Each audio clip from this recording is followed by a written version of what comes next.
بسم الله الرحمن الرحيم ألف لام را تلك آيات الكتاب المبين إنا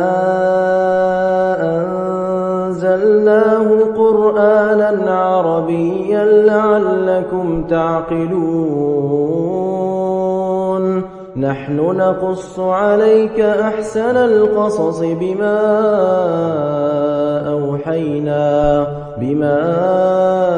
أوحينا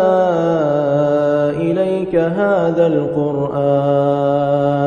وإن كنت من قبله لمن الغافلين إذ قال يوسف لأبيه يا أبت إني رأيت 11 كوكبا والشمس والقمر رأيتهم لي ساجدين قال يا بني لا تقصص رؤياك على إخوتك فيكيدوا لك كيدا إن الشيطان للإنسان عدو مبين وكذلك يجتبيك ربك ويعلمك من تأويل الأحاديث ويتم نعمته عليك وعلى آل يعقوب كما أتمها على أبويك من قبل إبراهيم وإسحاق إن ربك عليم حكيم لقد كان في يوسف وإخوته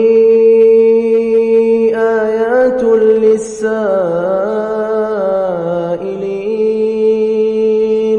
إذ قالوا ليوسف وأخوه أحب إلى أبينا منا ونحن عصبة إن أبانا لفي ضلال مبين اقتلوا يوسف أو اطرحوه أرضا يخل لكم وجه أبيكم وتكونوا من بعده قوما صالحين قال قائل منهم لا تقتلوا يوسف وألقوه في غيابة الجب يلتقطه بعض السيارة إن كنتم فاعلين قالوا يا أبانا ما لك لا تأمنا